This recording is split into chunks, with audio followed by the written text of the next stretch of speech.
us on Facebook at Daunta A. Long. Follow us on Instagram at Daunta Long. Follow us on YouTube at Daunta A. Long. Thank you for tuning in to LongTalk.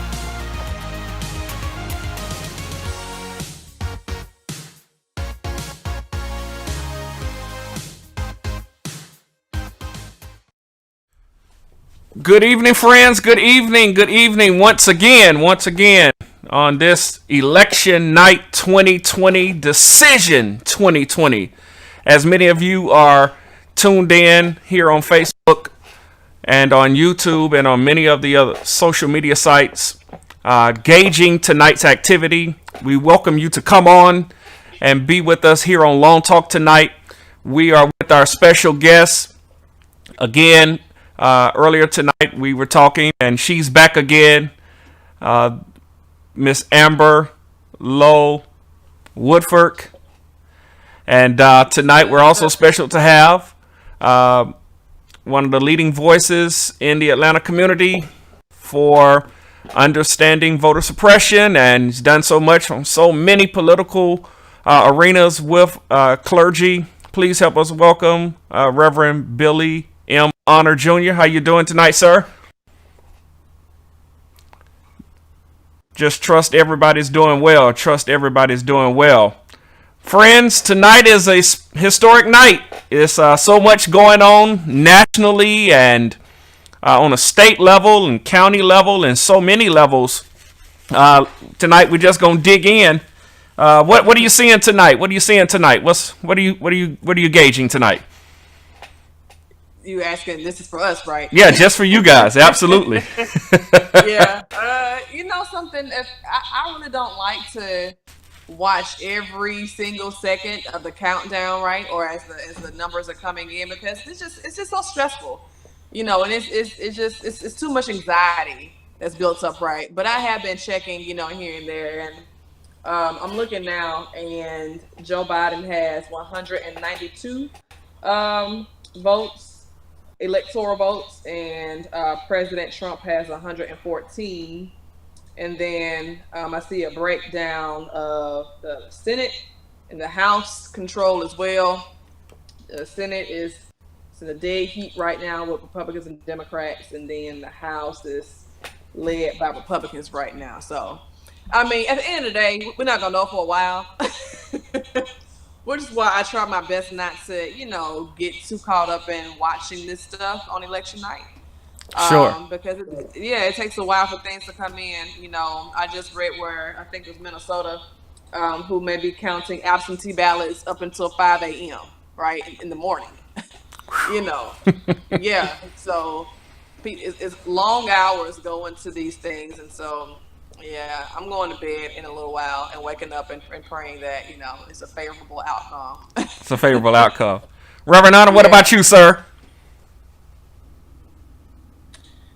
Yeah, so I think a lot of us knew that this was going to be not just a long night, but maybe a long few days. For sure.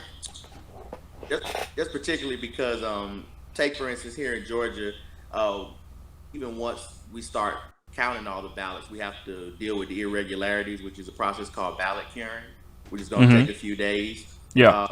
And so this is why a lot of Biden supporters wanted a landslide victory. And so I think what you're experiencing right now, in a lot of ways, is people's disappointment that this election is so close, because the fact that it's close means that we're going to have to more than likely go through a process that's going to take some days, because everybody's going to want all the votes to be counted at this point.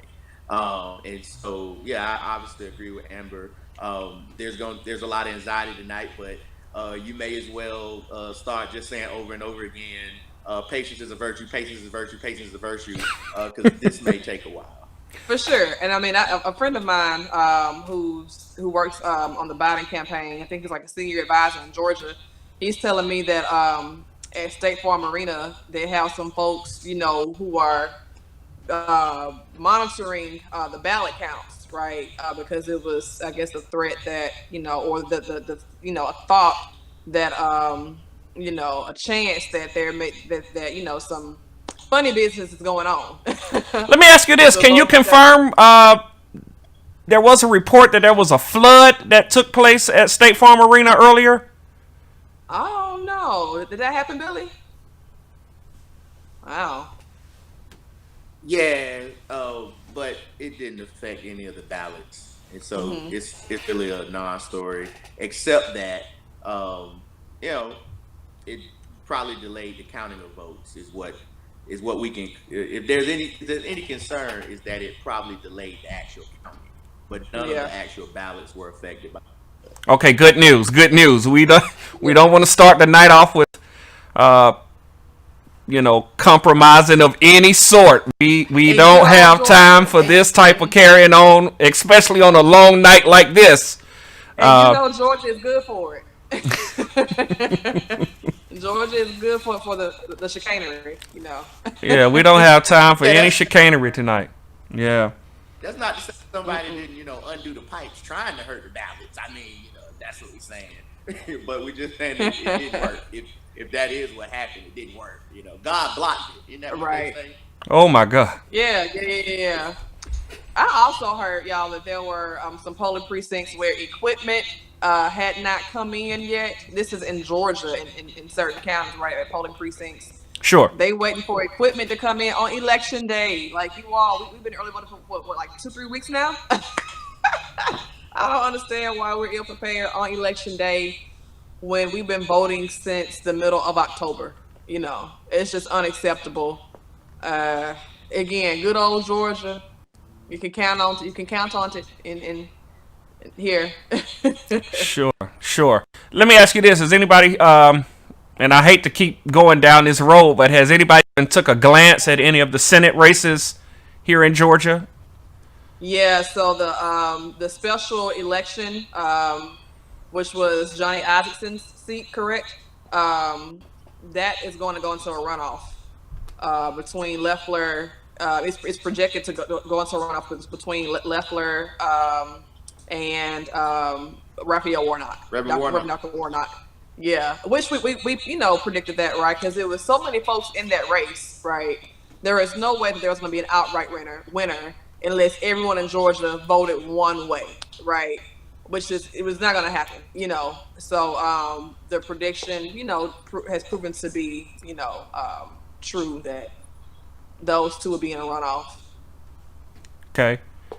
Yeah. We had heard reports that if the Democrats would have narrowed their contenders down, perhaps it could have been closer. Anybody give a thought to that? Well, I mean, the opposers to Reverend Warnock on the Democratic side got 3% of the vote. So right. If you add the 3% to his 30%, that's 33. That still don't get you there. That still don't get you. Okay. It would still be a runoff. Okay. All right. Yeah. The other election between John Ossoff and Perdue, I haven't seen the numbers on that one, but a friend of mine about an hour ago said that it looks like Perdue may win that, which is, God bless the child. This is like the worst senator, like in the U.S. right now, for real. Between him and Cynthia Hyde-Smith in Mississippi, like they are horrible. And Mitch McConnell, right? He's the head honcho of the horrible senator brigade. But I'm sorry, Billy, you're gonna say something. No. I was just gonna say that race is still not called. Because there are lots of votes still to be counted in DeKalb County, and then Cobb County is still coming in as well. And so it may not be enough to get him over the hump, but there's enough votes in those counties to make people halt. And I also agree to Senator Perdue, although he has high numbers here in Georgia, is also a horrible senator. Yeah.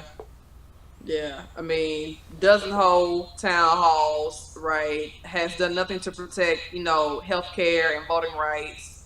I mean, profited off of, the coronavirus back in February, January, right? I mean, private briefings, made money off of dumping stocks, selling stocks, right? I mean, it's disgusting, you know. He's a disgusting person. It's no nice way to put it. I am seeing now that Listen, they are saying that this is about 187 to 114, and again, we're not going to spend a lot of time tonight just looking at these numbers because yeah, no. I think the prevailing point that you raised, Reverend Honor, was for it to be this close and for us to still be gauging this by the moments that we are is vastly disappointing, right? Vastly disappointing because and I really want to ask, do we really believe that many did get out to vote like the numbers showed in early voting, or was it because so many more of the opposing side perhaps got out today than what we did in early voting? Can you speak to that a little bit?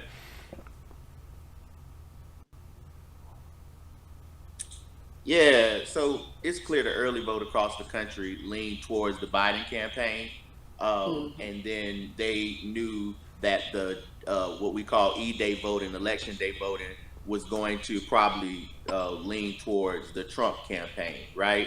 And so it seems like that held up in a lot of ways, but you got to actually look at the exit polling. If you look at the exit polling, for instance, here in Georgia, of those who went to vote, so Hillary Clinton did about 41% among Hispanic voters. So Biden here in Georgia is doing about 21%. So Hispanics in the state are breaking for Trump in a significant number enough to influence the race. Now, of course, again, this isn't over, but so it's not just even about early voting versus E-Day voting. It's about what constituents turned out in E-Day voting, and Hispanics turned out in significant ways for Trump so far, and what we've seen in the exit pollings, as well as some other demographics in smaller numbers. And so I just think we just have to keep all this in perspective too, and not just talk about it in terms of, well, did just rural folks come out to vote today, and black folks and other folks stay home on election day. That's the narrative that we like to sure. We all fall victim to that each cycle. Yeah. It's Republic. Yeah. I wonder what accounts for so far such a large number of folks of Hispanic voters breaking away from voting blue to voting for Trump in this election. What is that about?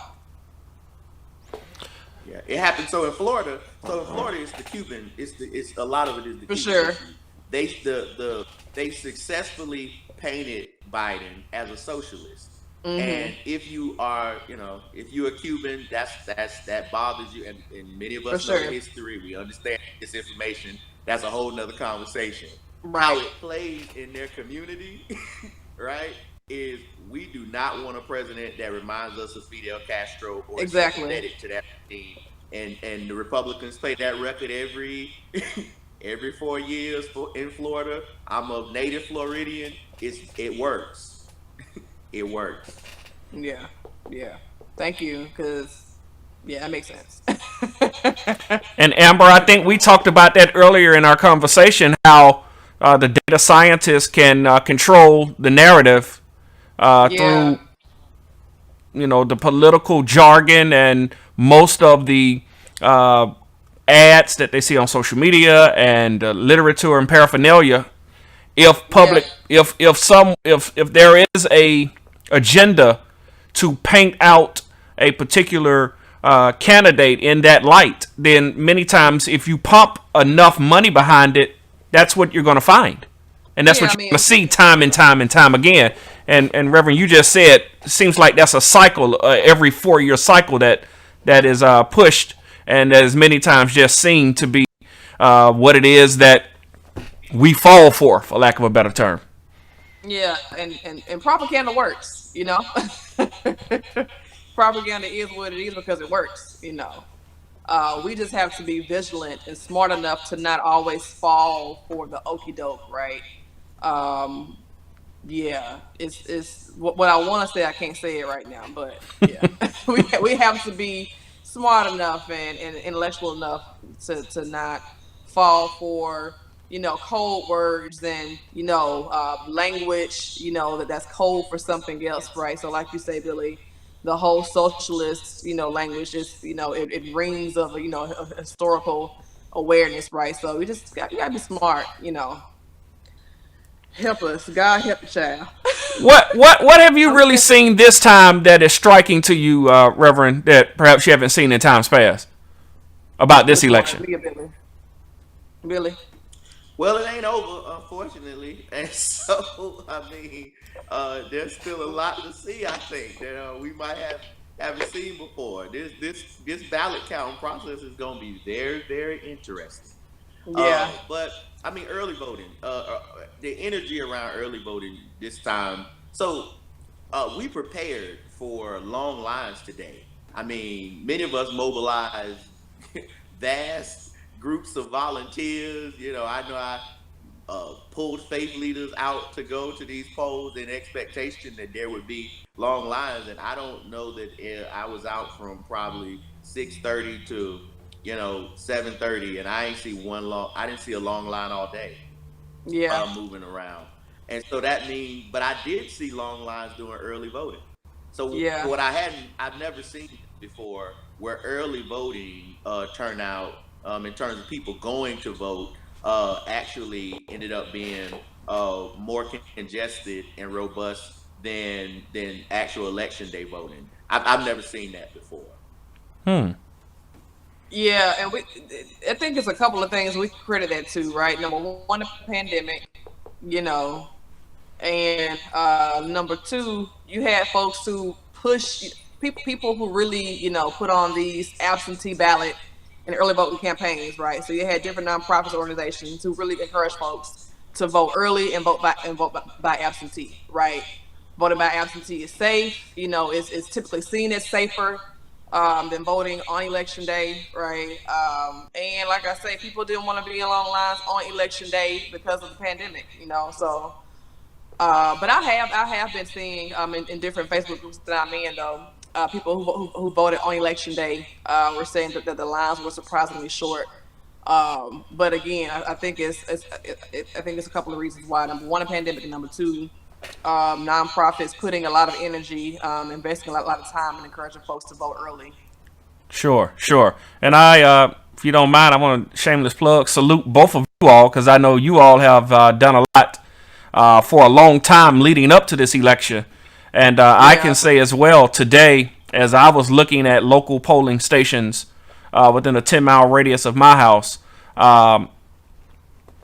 it was almost like a ghost town, if you will, because it was less people today at peak times of the day than what we'd seen, for the 3-week stretch of early voting. So everybody and their mama came out on the first day of early voting. I mean, it was people were in line for 8 hours, 8 to 10 hours. So to that point, another thing we have to mention is specifically here in Georgia, Hurricane Zeta, because the last day of early voting is usually the busiest day of early voting. Yeah. Power. And a lot of people had no power. And so the last 2 days of early voting in Georgia was affected Thursday and Friday by Hurricane Zeta, which tend to be 2 days that would normally have the highest turnout for early voting. So we have to talk about that and factor that in. We'll never know how much, but it didn't matter. I mean, I forgot how many polling precincts did not have power on Friday. And so that matters. And to my knowledge, confirm this if you will, many of those local precincts were petitioning local judges to extend, and a lot of the local judges, I think, saved in less 5%, did not allow, again, the early voting to extend into the weekend. So, again, to that point, as you said, we'll probably never know if we'd have had that last surge. It could have very well gone into Sunday, Yeah, it could have very well gone into Sunday, but good old Georgia, good old Georgia child. Oh my goodness. Oh my goodness. Friends, let me ask you this question, if you don't mind. Um, where do we go from here? No matter what the decision is. What's next? Where do we go from here? I'll start with you, Amber. Where do we go from here? Listen, like I said earlier, the architects and those who uphold and maintain, oppression, suppression, and different isms, they never stop working, right? So no matter what the outcome is, because they never stop working, we can't stop working. So if Biden wins, okay, we have to hold him accountable, as we would anyone else. And we have to do the work locally, right? We have to continue to organize locally around issues, policy issues, right, that affect us every day.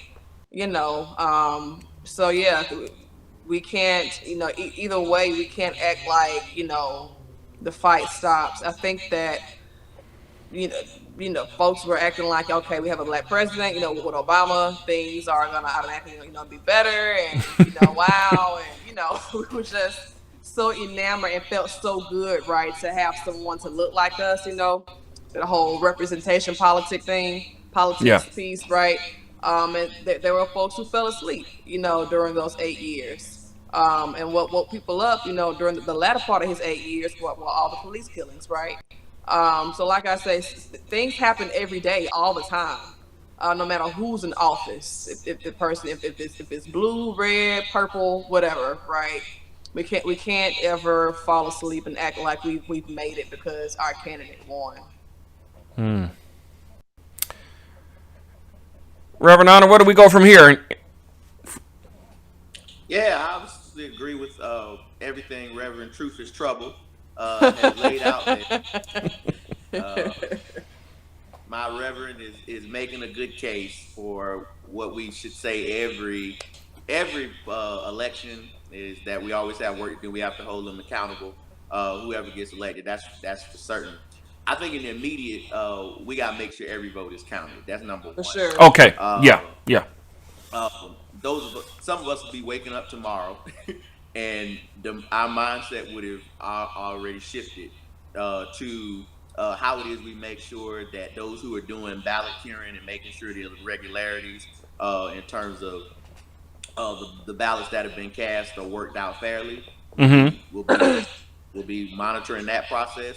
We will be celebrating how many people participated in the civic process. So we want everybody to come to Freedom Parkway. If you are in the state of Georgia, join us in Freedom Parkway on Saturday from 12 to 2 for a big celebration rally of how many people participated in this process. And we're going to celebrate it no matter what the outcome is at that point. And if there are demands that need to be made in terms of our state and counting votes, we will do that. And then beyond that, beyond these next 7 days, the other thing that we need to do is we really need to start thinking about just some practical ways that we can continue to make our electoral system better. There are a lot of changes that were made this time around that were good changes that I think we should celebrate. But there's still some other things that we can do, right? That we need to get better. The Secretary of State is still used too many times as a political arm of a particular party to suppress votes in this state. We need to address that. We need to call it out. There were things that happened today that I'm not happy about. And I'm going to have more to say about that in the press conference that we're having tomorrow at 2 o'clock with Faith in Public Life and the New Georgia Project. I'm irate at the type of intimidation tactics that we saw and against people who were just trying to serve voters today. It's uncalled for, it's unnecessary. And so we have to deal with these problems in the immediate. And then we get to the work that Amber was talking about in terms of just how we hold whoever it is elected accountable by just doing year-round organizing. But let me say this final thing, we'll have a runoff. And so the other work is to start getting people registered to vote. Right now, you can get registered to vote for the special Senate election that's coming up between Loeffler and Warnock, right? Okay. You need to get registered to vote for that. And the registration date is going to be December the 12th. And so from here to now, we need to get as many people registered to vote so that they can vote in that runoff the beginning of January. I think those are the immediate things. What time is that gathering on Saturday at Freedom Parkway? 12 to 2. Wonderful, wonderful, wonderful, wonderful. So we want to make sure that we get everybody engaged and a part of that Saturday at 12, as Reverend Honor said there. And we can make sure that we get you there to Freedom Parkway in Atlanta at 12 o'clock. Then certainly get there Saturday 12. Get there at 12 so that you can I don't know what's going I on. keep looking this way because it sounds like an army truck is like outside my house. I'm like, what is this noise? This big Tonka truck that keeps like going up and down my street right now. I don't know what it is, but it's so bizarre. Absolutely. So we just again, please, as Reverend just lifted that up. 12 o'clock Saturday, if everybody can get to Freedom Parkway for a wonderful celebration, because we have accomplished a tremendous accomplishment by having record numbers of individuals that participated. I don't know how many, maybe you can speak to this, how many people we believe registered to vote for the first time. We have any numbers on what that looks like? Oh, yeah, that's a good number. I don't know that number, how many people registered to vote for the first time. That'd be a good number to look up. Okay. But it's safe to say it's a whole lot, right? Yeah, because to have the volume of early voters really speaks to And we can credit, NGP and Stacey Abrams and, that whole, gang for that, right? For working year round, in season, out of season. It's always a season, right? So we're supposed folks to vote. So shout out to NGP for doing the year round work of registering folks to vote. Yeah, we can't. You know something, y'all. I've been saying this. I've been thinking about it. We focus solely, so often on every 4 years, right? The presidential, election. But again, politics is a year-round, endeavor thing. There are always elections. There are always state and local elections. Every year you're voting for something, right? Which again means, like we've been saying, we have to organize all the time. Be aware, be educated all the time, and don't think that the most important thing and the only important thing is the presidential race. Like, no, you have state and local races. And not just say local races, but constitutional amendments, right? That's important. You have a chance to amend your state's constitution, right? to make it a better document, right? To correct the white supremacist notions that are embedded in them. We have a chance to address all these things all the time.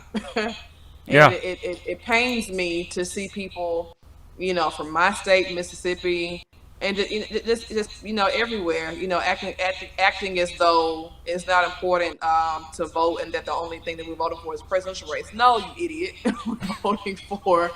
It's late. I'll say anything right now. It's late. It's long talk. You're all right. You're all right. We're just having a good long talk. A couple of friends here on this election night. Yeah. After 11:30, listen, I'm liable to say anything after 11:30 for real. Oh my goodness. We got a long road ahead. Reverend Honor, you just said we're going to take a quick time to celebrate on Saturday, and then we got to get some more people registered to vote and get everybody back out for that special election. Yeah. Absolutely. I mean, there's still fights to be fought at the end of the day. And if you are someone who is being strategic about this, let's just play this out and say that you are a Biden supporter and you're upset and sad and Trump may win. Well, one safeguard can be the U.S. Senate, right? Mm-hmm. One check and balance. And it is in reach. And so it behooves us to take this opportunity, if that's what you're concerned about, and make sure that that Raphael Warnock gets elected. And and we'll see. I mean, it's very possible that the other Senate race, it was being projected earlier today that the other Senate race between Purdue and Ossoff might go into a runoff if neither one of them reaches the threshold number, and we could have two runoff Senate elections happening. The point of all of this being that it's possible this presidential election as well as this U.S. Senate election here in Georgia might not be resolved until next January. week. Oh yeah, right. Exactly. The overall thing, right? Yeah. Because for here in Georgia, the electors, for the Electoral College, they don't have to pledge their votes until December the 15th. So December the 8th is the day to which they usually agree that they would have resolved whatever difficulties they might have had as an elector. They would have resolved those by then, so that when December 15th comes, they can just cast that vote on behalf of their state. We have a long way to go, very possibly, if we start getting into conversations like that. And so, and they stopped counting votes, and they stopped counting ballots for tonight in Georgia as well. Like at 10 p.m. Yes, the local board of elections, everything shut down. Right, Secretary of State, everything shut down. And they're not counting any more votes tonight. Whoa, say that again. Right? Say that again. Yes. Georgia is shut down. They're not counting any votes, any more votes tonight past 10 p.m. They stopped at 10 p.m. counting votes. Learn something new every day, right? Yeah. Wow, that's incredible. Yeah. That's new for me. I mean, because I remember I was just telling a friend earlier, the first time I voted in a presidential election in 2008, I rode home from Ole Miss in college with a friend of mine. We both went and voted at our precinct in Columbia, Mississippi, where our parents lived and whatnot. And we were on our way back to Oxford, and around 10 p.m., 11 p.m., we knew who the president was. It was just that easy, right? Sure. It was also a landslide, so there was no doubt in anyone's mind that Barack Obama had won the presidency, right? Because it was almost a damn landslide. So yeah, it's crazy that we have to wait, days and possibly even longer than that to get any real resolve. Which goes back to Billy's point.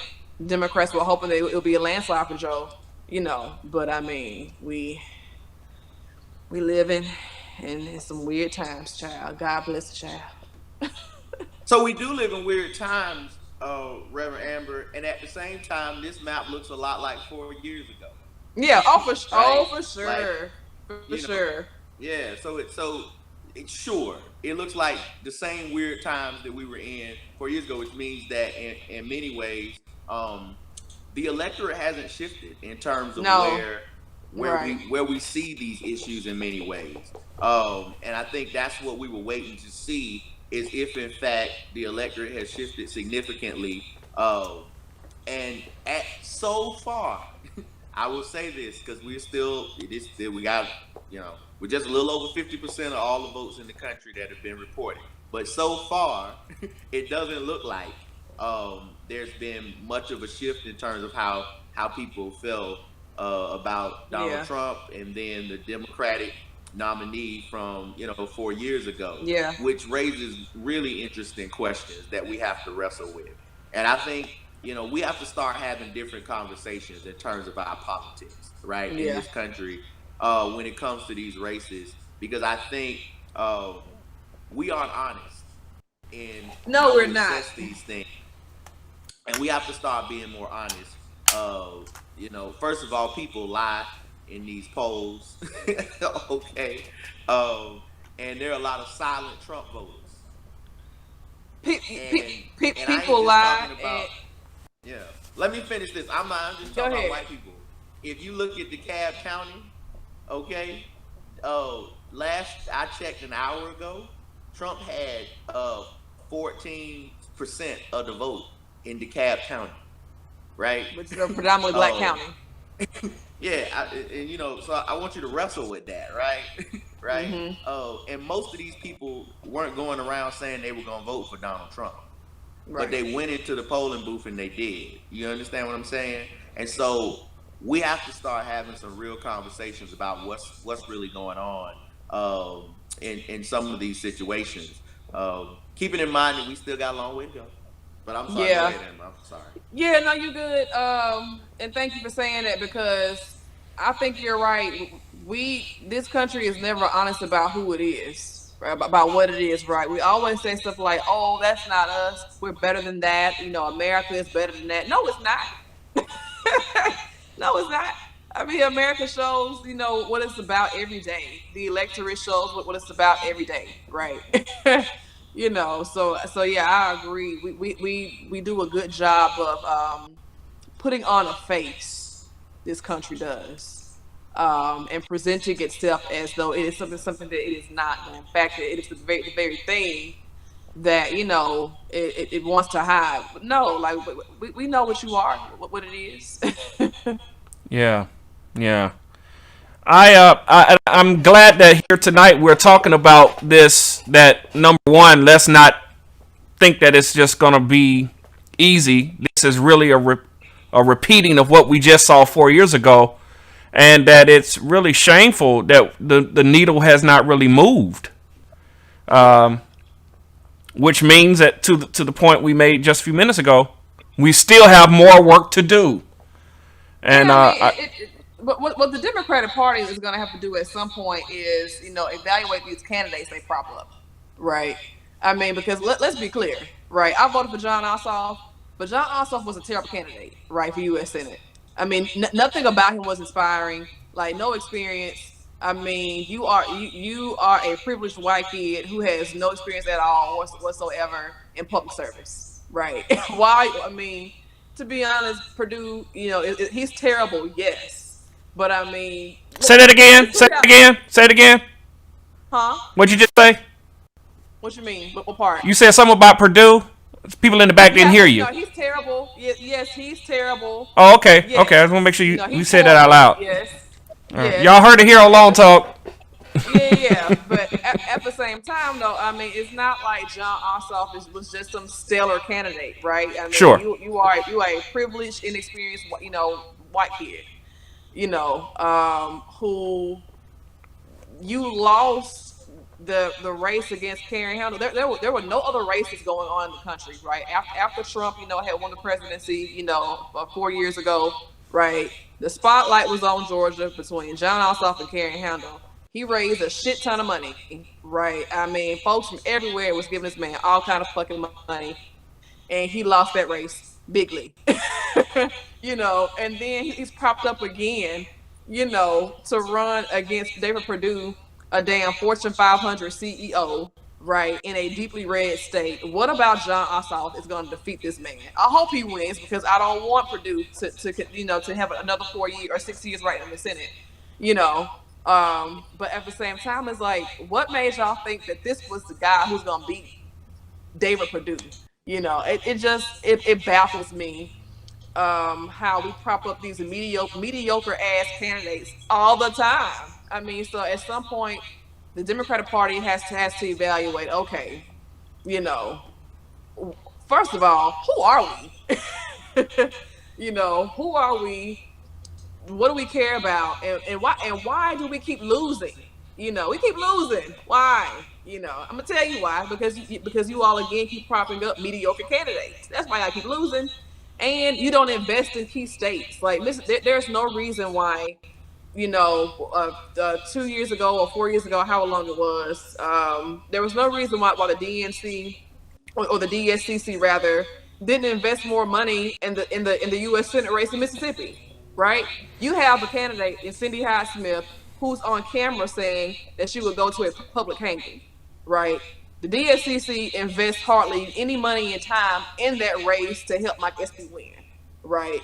The country is like upset that this woman in 2000 was 18, whatever it was, right? That she's able to ascend to the U.S. Senate after being on camera saying that she would attend a public hanging, a public lynching, right? Ma'am, sirs, what are we doing? So I think, one of the Billy talked about, honest conversations. That's one of them. Y'all keep losing. We keep losing because we don't invest in better candidates, and we don't invest in states that can easily turn blue, right? If we put the time into it, into organizing, putting money into these states, right? Child, again, it's after 11:30, so I'm cussing. So one piece, as much as I love cussing Amber, let me insert this one piece of good news. So my Congresswoman, Lucy McBeth, since we brought up Karen Handel, it looks like she's gonna beat Karen Handel up here in my area. And so, so part of this hard conversation. And that's another thing. It took a black woman to come back and win that race. So you lost it with raising all that money, and it took a black woman to come back and win that race. Yeah, so I wrote a piece about why Ossoff lost, from my view as a resident here for the Huffington Post years ago. So I'm on record for why I think he lost. But part of why I think Lucy McBeth continues to win, this would be the second time she's won up here, is because so part of the conversation about this is suburban voters, right? Right. And what's going to be interesting to look at after these numbers are come in is what happened with suburban voters, and of course that always becomes code in some ways these days for white women. White women for sure. And so I think it's going to be very interesting to see, what role that plays in all of this. I think we can't underestimate the role that these suburbanites play, and politics that don't always make sense, right? I was getting mailers from the Trump campaign that literally was about law and order. Vote for me because I will allow you to keep your guns so that you can keep the criminals out of your neighborhoods. And I was thinking to myself, that's terrible. Who does this persuade? Like, who looks at this and thinks like, first of all, ain't no crime wave up here in Sandy Springs where I live. Like I was thinking, who is persuaded by these types of things? But apparently, somebody is. It works. It makes you think, like, what is really happening? Like, what do we hear? You're instilling fear in people. Yeah, but it's also about what we want to believe, not necessarily about what's actually reality. It's about what we want to believe, whether it's true or not. Because if that's persuasive to you, you just want to believe certain things, right? For sure. Yeah.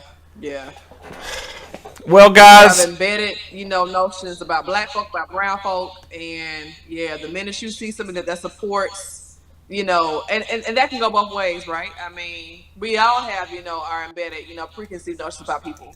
Right. I'm just not gonna, let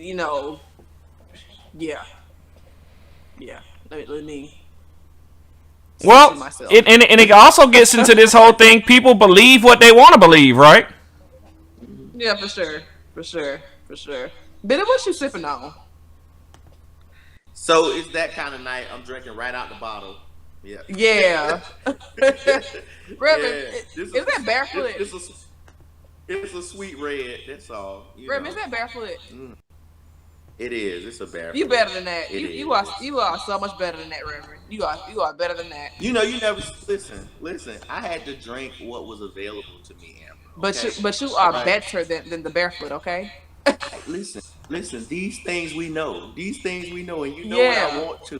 I will drink better, but this is not a drinking better night. Okay? All right? Well, it is a drinking better night. I gotta be honest. I upgraded to Land O'Lakes hot chocolate. Right? Land O'Lakes. Land O'Lakes, guys. Okay. Also, I'm up under my throat right now. Like I'm comfortable over here. Been drinking cheap hot chocolate for years, but Oh my God. upgraded to Land O'Lakes, and life is now sweet. Literally. That's hilarious. Hazelnut hot chocolate. Good. What you know about it? I was sipping on Bailey's, but like about 15 minutes ago. So yeah, The bougie. that's not bougie. Bougie ass That Bailey's is not bougie. It is. Listen, No, it's not. Well, I almost went somewhere in this conversation. I don't think Elder Long wants to go. So Okay, keep it cute or put it on mute. Okay. Keep it cute, or put it on mute. Yeah, I like that. About right there. I like that. Yeah, keep it cute. Let's keep it cute for Long Talk. Make sure we don't upset anybody or get anybody too upset or too mad. Right? Billy is my partner in all things crime. Okay. Is this true? Yeah. Not all things, but many things. Many things. I will say that this beats him running to the local fast food restaurant at the late hour, grabbing late night snacks, clogging the arteries. Right? That's All studies show that red wine does help the heart. yes, that's why I keep it. Two pieces of dark meat chicken won't do anything for you. So long. I'm a long way from our college days. Long. Absolutely. I know That's right. Y'all went to school together. That's right. We did. Yeah. But We I did. I just want to, for the record, I was not making those runs by myself. There was some very light-skinned gentleman with curly hair who was also making those runs with me too. That's hilarious. It won't be clear, you know. Lord have mercy. I'm not gonna argue with that. Yeah. People get hungry late at night, right? Well, I mean, It happens to us all. It happens to us all. But especially man. in Atlanta, like I listen. I've never craved wings as much as I have living here, especially late at night. I'm like, I want some American deli. What? These all lies. I want all flat. What? What are you saying? I ain't never seen you eat no damn wings ever in life. You Billy, know, I you eat always wings. claim you eat wings. Billy, I do eat wings. They I serve do. wings at Chops. No. I go to American Deli like a normal person, and I get lemon pepper, medium. No, I get no, I don't. I get all Fake flats news. with the medium sauce, lemon pepper sprinkles. Fake news. Fake Never news. It's seen not fake news. I get a peach drink. It's not fake news. Dante, Billy thinks that I'm so bourgeois, and it's so not true. Think. Who are you talking to? What do you mean? I'm not gonna lie. I'm drinking Land O'Lakes hot chocolate with hazelnut. I've come a long way. That's a long way from Fulton County tap water, right? Or from YooHoo. So I have no room to. Milk with chocolate sauce. Yeah, I mean, Yeah, Long, you were a milk carton person. yeah. Milk carton. Yeah, you go get the milk from the carton, Amber. Where else does milk come from? I mean, we didn't have a farm where we were getting right from the cow. We've been drinking milk out the carton. A pint glass. But now we're drinking almond milk. How about that? Oh no, oat milk is where it's at. Oat milk is where it's at. Oat? Oat milk. Yes, it's so good. It's so creamy. It's so good, like vanilla flavor. So whenever I get, like a latte, like a matcha, latte, I get it with oat milk. It's so good. Macadamia nut milk is good too, but that's like, very obscure. You can't just get that anywhere. It's so good though. What happened to full fat 2%? I'm lactose. I'm black. I'm lactose. Black folk can't have dairy. give me gas. I can't. I like milk, but I can't drink it. We all off subject right now. Like it's because it's so late. I think people are starting to 16. see that even those of us that do the hard work, we have to even take a break sometimes. We're not going to be spending all night looking at these numbers. We'd rather talk about drinking chocolate milk and red wine than I told a friend, so one of my group chats, right, on the WhatsApp, some of my friends were talking about the races, the presidential and the local stuff going on, right? And I was just like, y'all, I'm at home drinking my Crown Peach, minding my business. I'm not stood. I don't want a play-by-play update from y'all on this shit. Leave me alone. I mean, it makes my anxiety, just I start itching. I don't want to think about that every minute of the night, right? So yeah, I agree. And like, so I got my black and I got my yak. You got your black. It's a saying. I don't smoke blacks. Obviously, I don't smoke damn blacks. I was about to say now. You know good and damn well. Yeah, this going the wrong way, guys. It's going the wrong way. This is going the wrong way. Sharp says that. You know good and well I don't smoke no black in my house. I was about to say this election done, took you down, This took me down. You said took me down. Got you smoking black in my house. You said took me down. First of all, sir, you're the one that's like turning up a barefoot bottle, okay? Listen, I never claimed to be anything other than what I am. So I haven't either. I have not either, sir. Go get you some barefoot. No, I'm good on that. Anyway. and studies show when people are disappointed, people tend to drink more. So yeah. Probably right after this long talk, I'm going back to have another cup of hot chocolate because I too am disappointed. I thought this was going to be a landslide by 10 o'clock. We would be dancing in the streets. Nah, I ain't now Daunta, what made you think? I didn't think that now. What made you think that? Well, you had half of the prophets saying Biden was going to win by a landslide. The other half of the prophets saying Trump was going to win by a landslide. And so, you were teetering back and forth. Yeah. Yeah. Both of them, both sides had their candidate winning by a landslide, right? Yeah, I mean, I honestly, and I've said before that I wouldn't be surprised if Trump wins again. I don't want him to win, right? But I would not be surprised, for the very same reasons that we've outlined, right? There are closet Trump supporters, number one, and number two, not much has changed in the last 4 years. Now, what may solidify, a Biden win is how Trump, has mishandled the coronavirus, situation, right? I think that turned a lot of folks off, and it turned the tide a little bit. But I never thought that either way it would be a landslide. Just because, I have not seen. If anything, I thought that Trump gained some followers, right? I thought he gained some supporters over the last few years. So yeah. Yeah, just get my passport ready. And going back to Georgia real quick, it's gonna be a lot of long nights helping individuals get out here and organize once again. Our nonprofits, our religious leaders, because we really got to put our best foot forward. For sure. Yeah. I mean, that would be difficult.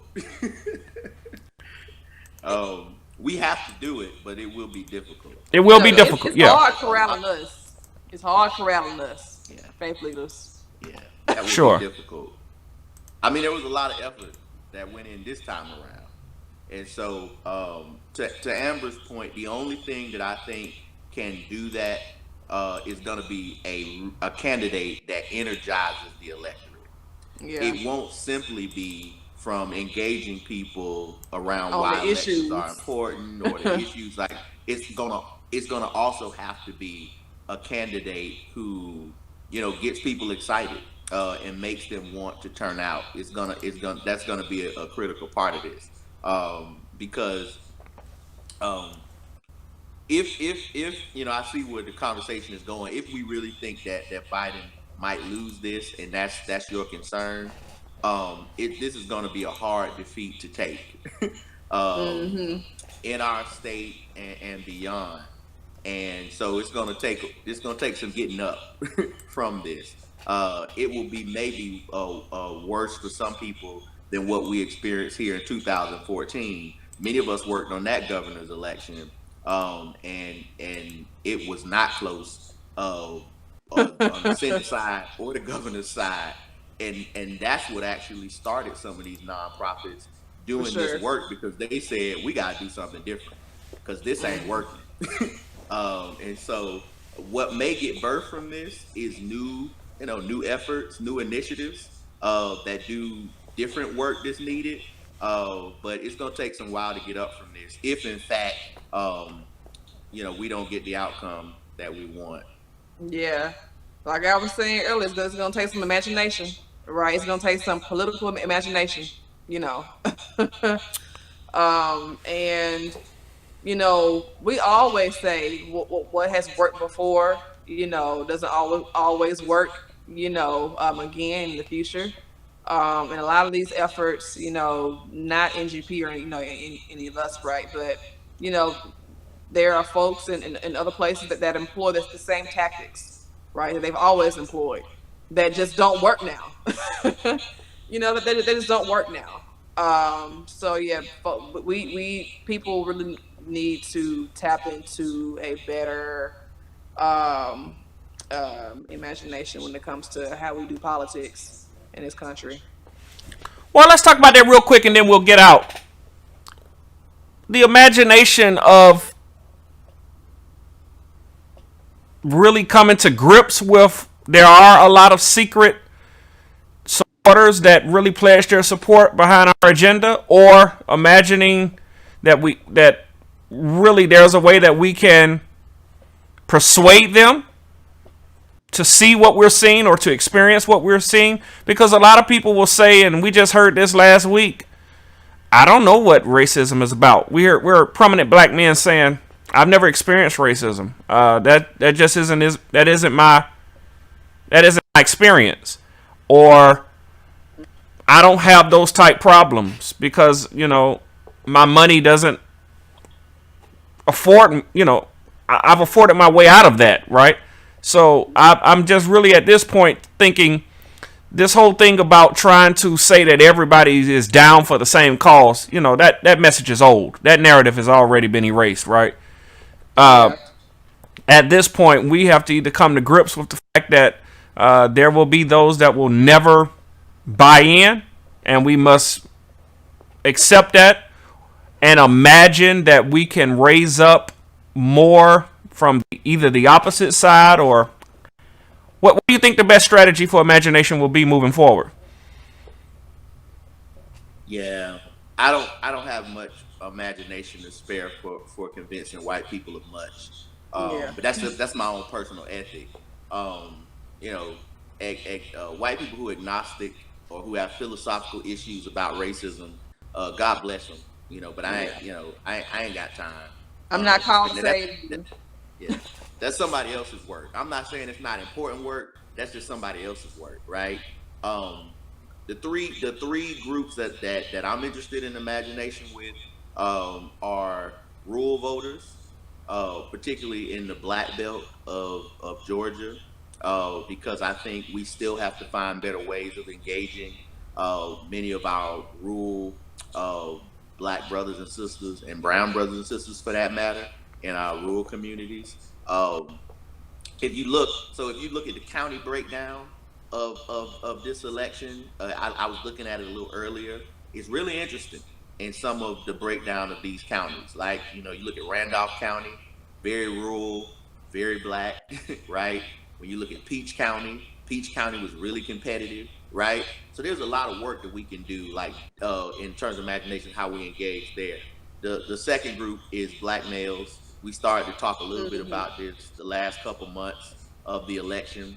We still just don't have good ways of engaging black males across the political spectrum. I mean, there are groups that do good work, but their work isn't normalized among people who are working to try to reach black males. We have a candidate in Joe Biden this time around who just has a history, right, that is challenging for some black males, and that's whether some of us like it or not. That's the perception. We were registering homeless folks, and a goodly number of the homeless men who we were trying to get registered were telling us they weren't interested in this election because they blamed Joe Biden for their issues if they had a felony record or whatever. These were men who were victims of the crime bill, right? Yeah. At least Yeah, they perceived themselves to be. And so they saw their sentence when they spent time in jail as a result of that, right? And so these are issues, real or not. This is how people perceived it, right, among a lot of black males. Not to say that crime is the only issue that we as black males are concerned about, but that just gives you an example of the ways in which we have to do better engagement. And then the last group is young adults, right? It's going to be interesting to look at this exit polling and see how many of young Americans, so-called young adult Americans, were energized and shown up.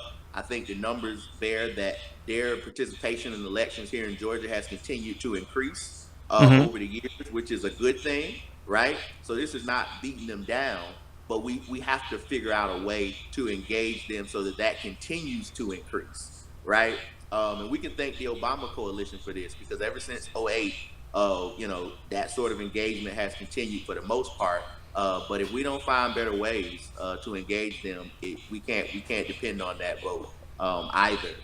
So those are just some groups I think we need imagination around. Okay. Amber, what do you say? Sure. Yeah. I mean, and I would. Am I breaking up? No, you're good. Go ahead. I feel like I was for. Yeah. Am I still here? You're here. You're here. Oh, okay. Yeah. Okay. Yeah. I would add to that. Immigrant groups, right, of people who come to this country, in search of better, fleeing from whatever they fled from, right, in their native countries. And so I think, engaging those persons and organizing them, I think that's key as well. And not allowing Republicans to use, like we've already said, right, that language that reminds them, wherever they've come from, to scare them into, voting, against their own, against their best, interests, right? So I think we need to also include that in our, reimagining of how we do politics as well. I was gonna say something else, but never mind. I hear that. Yeah. Well, guys, it's about 12:30 here on the East Coast, and Is it? Oh wow. yeah, we've been going at it now for a little over an hour, and a lot has happened since we started. We said we weren't going to do this, but I'm sorry. I got a fall victim one time. A couple of the polls have Joe Biden at 205 and President Trump at 136, but we still have quite a few states that are not committed. So I promise I'm not going to do this all night. I'm going to get some rest. No, I'm going to bed. Yeah, there's a lot. There's a lot to be done in the hours and days. Hey, listen, if the Board of Elections has already called it tonight at 10, Amber, why are we still up, right? Listen. Why are we ever up in the middle of the night? When we serve a God that never slumbers nor sleeps. Jesus took a nap on that boat, and y'all say Jesus is did. God. Yeah, Jesus did. His friends got mad and said, "Why you sleep?" Because I'm tired, sirs. Okay, I've been out God here. was sleeping and slumbering that night. Yeah. I mean, Jesus said, "I've been out here, organizing the people, helping liberate the folk. I'm tired. Y'all ain't done nothing. Y'all should be up. I'm tired. You know. Man, I think I'm gonna take a chapter out of Jesus' book. I'm going to bed tonight. Yeah, child. Yeah. I'll save that cup of hot chocolate for tomorrow. Now that I think about it. That's gonna keep you up for a little while. Yeah, no need to stay up. Friends, thank y'all so much. Again, thank y'all for coming on here tonight. We've identified some real issues, even though this has been a jovial time. We've done a lot of laughing and having a good time tonight. Again, recapping Saturday. Let's get out and let's just have fun. Let's congratulate each other for what we've done as it relates to organizing, mobilizing, and equipping individuals. And then let's immediately leave from Freedom Park on Saturday. And let's Sunday morning get in the pulpits or the virtual and start back letting everybody know we got a special election. That's right.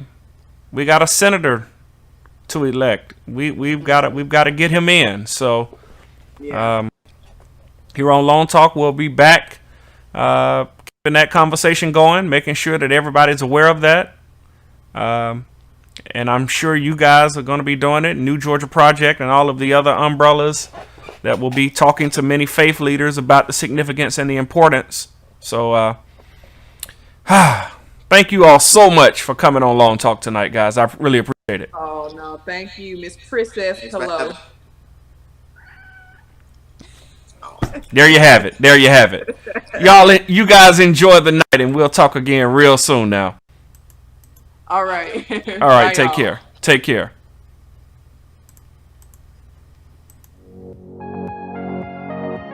Follow us on Facebook at Daunta A. Long. Follow us on Instagram at Daunta Long. Follow us on YouTube at Daunta A. Long. Thank you for tuning in to LongTalk.